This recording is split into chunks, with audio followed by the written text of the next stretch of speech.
Hola familias, hello casa community. I'm going to make this video to address some questions that came up during our Montessori 101 series. And I know there's so much out there, there's so many questions, and even in describing one situation, there's many factors to consider. So a question we received yesterday was using TV as an incentive to encourage children to eat. And so the first thing about TV, and I know I've had really strong opinions on this in the past. I think this is a personal choice for your family. As I've stated, it seems that some people find Daniel Tiger very peaceful and not overstimulating for people that choose to allow their young children to watch TV. It seems to have fun, sweet songs that help. Some people have compared it to Mr. Rogers, and it seems to be a good show for young children.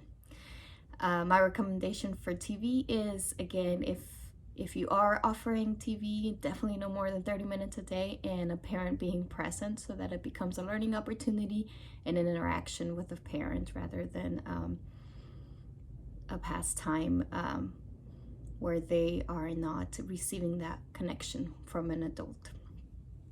But so that's my stance on television.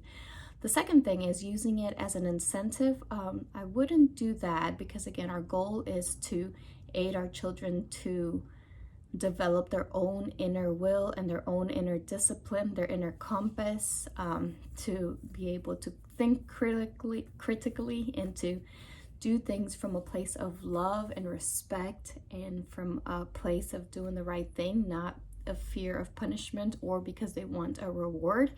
That's a tricky cycle to get into, and we know that because we've been operating that way in our societies for such a long time, and we can see the effects of that. It's not too healthy to operate on only rewards and punishments. There are times when parents do that, or we fall into that at times, and I understand that definitely.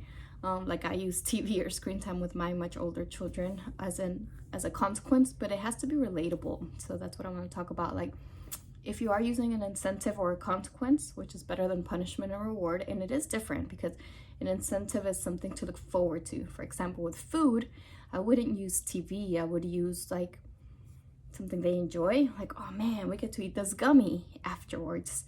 I can't wait for you to try that broccoli, just that one bite. Try that bite, then we can eat this gummy. That's an incentive. And I know it's similar. There's a very fine line, and that's in the way that you present it, and it's encouraging and it's something to look forward to next. But it's not like, oh, if you eat it, you get it. If you don't, then you don't. It's more of like, let's look forward to this. Something to look forward to is more of an incentive. An incentive can be encouragement or praise in the way of saying, wow, I know that eating vegetables is not your favorite thing. I'm so proud of you. You must be really proud of your work of being able to try new things. I know that's hard. I know you can do it. We can do this. That's encouraging. So using encouragement and things to look forward to that are more related to the task, I think would be more efficient at aiding children connect, cause and effect, learn from the experience rather than just doing things for the sake of an external stimuli or reward. Because again, we don't want that to be a thing that they develop as their worldview, that they do things so that others give them a reward or a punishment, but because they internally know and want to do things for the right reasons. And I know it's hard. Eating is hard. Like we mentioned, eating is something that children use for power, so I would really avoid power struggles.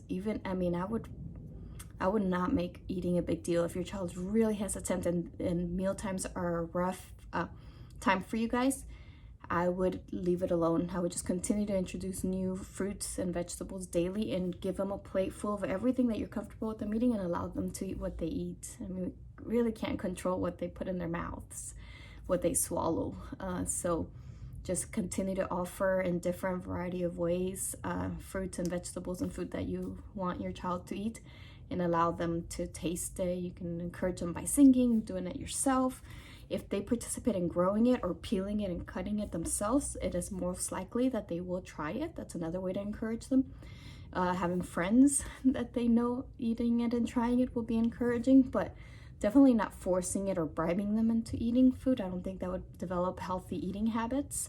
So instead, if you really are adamant about them eating vegetables or something that they're not getting, that you feel that they need to be getting, blend it in their food, blend it in their juices, blend it in their smoothies and their yogurt, wherever you can find a way to get the nutrition they need, and use vitamins, whatever it is, as you figure out some better strategies and tools that will help them make better choices. And maybe not when they're 2 and in that conflict with adult of expressing their will. Maybe this is not the right time to have this food fight.